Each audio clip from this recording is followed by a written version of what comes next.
Here's a video on paper 2 question 5 of the English language GCSE. Today I'm going to show you how to think about and plan the creative writing for this particular paper. This is section B, so you will have undertaken all of the reading section by this point.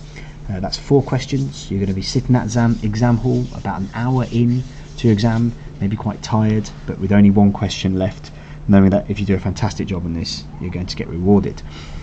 You are advised to spend 45 minutes on this section, as it says at the top. That said, I think you can probably get away with doing slightly less on this one. You might get away with 40 minutes, and the very speedy amongst you possibly even 35.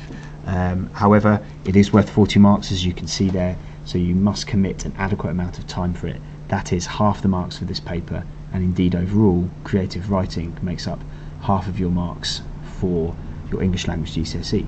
So let's have a look at the question. Question 5.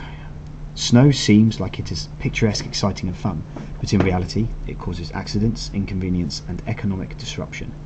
Right, so we've got a fairly bleak statement there about the snow, a very clear opinion. You are going to be asked to write an article. This is your format. So this means that the layout of your piece needs to be in an article style. That's fine, you should remember that from having written newspaper articles, but what you will want to remember at this point is it certainly should include a title. It certainly should include facts, because it needs to be informative. As with a lot of writing, it must be written in paragraphs, have clear sections. You may possibly want to consider doing subtitles for those sections, but that's up to you. It is a broadsheet newspaper, so this is your audience. Now, broadsheets are typically targeted at adults, well, most adults anyway, so the kind of language you're going to be expected to use here is adult language. So we need to avoid slang, we need to avoid colloquial expressions, we need to make sure we give the right kind of detail for a newspaper article in a newspaper such as the Times or the Independent, the Telegraph, those kind of broadsheet newspapers that are very informative, factual and give detailed explanation about the topics of which are being written about. What you don't need to do is to write in the manner that you might see in the Sun newspaper, for example, or the Mirror. These are red top newspapers. Their target audience, although often adults as well, does include a younger readership. And then finally you have your purpose, to explain your point of view here. So this is your purpose. This is another way of saying to kind of persuade or to argue your point of view. What you want to make sure that you do when you're writing this question is acknowledge the fact there are other arguments that might run counter to yours, but at the same time dismiss those in a positive and polite way. Right, let me show you how I'd plan. So if you've got, let's say 45 minutes, you're going to want to spend a good 5 minutes planning, I would say. They are looking for quality, not quantity. I know that expression is a bit cliched, but as you can see here, they're looking for your content and your organisation and your technical accuracy. Nowhere does it say you're being marked on your ability to write a great deal.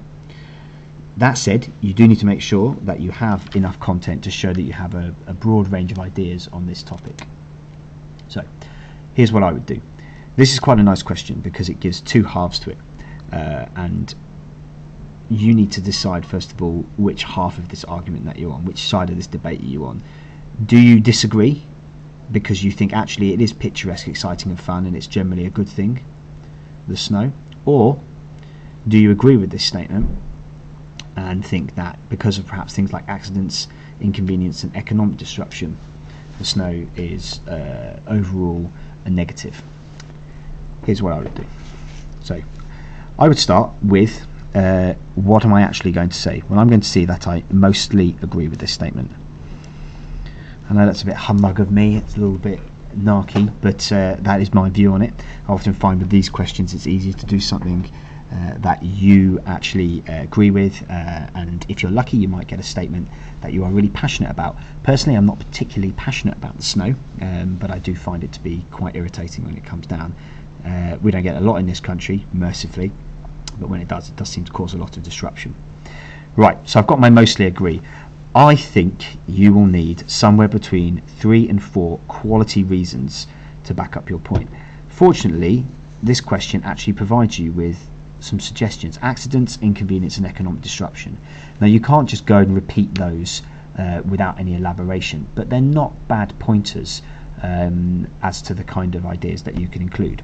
So firstly, number 1, and you don't have to write a great deal here, it is only a plan underneath. When you're finished your plan, you'll put a strike through it at the bottom, but you need to make sure you've got some things to help you keep your essay ticking over as you go. So my first thing that I'm going to actually look at is that idea of it being quite inconvenient. It's quite an innocent idea in some ways, but as any of you will know who have experienced trying to get anywhere in the snow, it is quite frustrating, quite irritating when this country is not really geared up to it. So my first argument is it's inconvenient. What am I going to say about this? Well, what is inconvenience? It's when you're put out, when you're not really able to do things that you'd like to do in the way that you'd like to do them. So I'm going to say that journeys take longer. Now remember, I'm not going to elaborate massively, but I'm going to put car and rail there. And when I actually write it up, I'm going to create some imagery around that slow car journey and that stilted, possibly cancelled rail journey. So I'm just going to remind myself by putting the word imagery down there. This will help me to make sure that I do that when it comes to my actual plan. Maybe, possibly, you want to add in a couple of extra pointers to help you remember what to write about. So as I'm thinking about this, and I know I'm talking out loud and giving you an explanation behind my thinking, but a lot of this will just be done in your head, so it will be quicker when it comes to the exam. Imagery, de-ice the car. I'm going to de-ice the car. Possibly I'm going to be stuck behind a gritter, those big gritting lorries that chug along the road and cause traffic jams behind them. Very inconvenient. I'm going to add there that services are shut. Services are closed. So this can include shops, sure, possibly even your school. Some of you might think that's quite a positive, and because you get a day off, but I'm sure as many of you know, your parents don't quite share that view, because they sometimes have to stay at home and look after you, or have to leave you at home alone playing video games all day. You might even get public transport that is cancelled as well. So I'm just elaborating on my ideas to allow myself to have enough to write about when it comes to the final thing. And then I'm also going to have, from here, I'm going to have a little anecdote as well. Now, an anecdote is a really useful tool when it comes to writing to explain your opinion, because it gives a personal story about the topic which you're undertaking, and it allows you to connect with the reader, possibly use humour or exaggeration. So my story is going to be, it's a true one, when I fell over getting off the bus when I was 17 years old, walking to school. I found it inconvenient, it was annoying, my trousers were soaked, the books fell out of my bag, and so on and so forth. That's my first one. Number 2, I'm going to throw in something about the economy. Now, what is the economy? Economic disruption. The economy is the makeup of all of the different transactions, the uses of money, the way people behave in terms of buying and selling in a society. So the economy includes everything from people buying houses, to how much people spend in the shops, to how much people pay in taxes, to how we fund services like the National Health Service and the prison system. Everything involved in kind of day-to-day transactions is the economy. So the snow is said to disrupt all of these very, very important things. How? Well, in my view, I'm going to look at that economic argument. I know that there are business hours lost. What I mean by that is people being late for work, meetings that get cancelled. This can be quite costly because they had to be rearranged. transport to those meetings, for example, might have to be paid for again. And just generally, it can cost quite a lot of money when people aren't working; they're not producing. So I'm going to say that that's quite costly. So it's disrupted to the economy, and I think that's pretty dangerous in a time of austerity. Maybe I'm exaggerating a little bit there. In fact, I'm definitely exaggerating a little bit there, but that's partly what the examiner wants to see, your ability to craft your opinion. So I'm going to link to this idea of austerity, which for those of you students who are trying to push to the very highest levels will know the current government is running a policy of austerity. So they're trying not to spend as much as we used to on different things. So if you're wasting money because of the snow, you're acting against that policy. I'm also going to say the cost of accidents can affect the amount of insurance you have to pay. So there can be a personal cost. So it's not just a cost to the economy, but it's a cost to the individuals in that economy. That can be quite damaging. If any of you have ever had to get insurance or know your parents have got insurance for ski holidays, for example, I know that's not necessarily just the snow, but it's the act of skiing on the snow. It's always more expensive to get insurance, to get coverage for those types of holidays than it is if you're just going to sit by a pool in Benidorm for 2 weeks, for example. Okay, also I'm going to say the cost of accidents, it costs money. I'm going to use this little symbol here, this little pound sign, for the National Health Service for injuries, because they have to help people who get injured in the snow, for example. And finally, I'm going to focus on energy bills.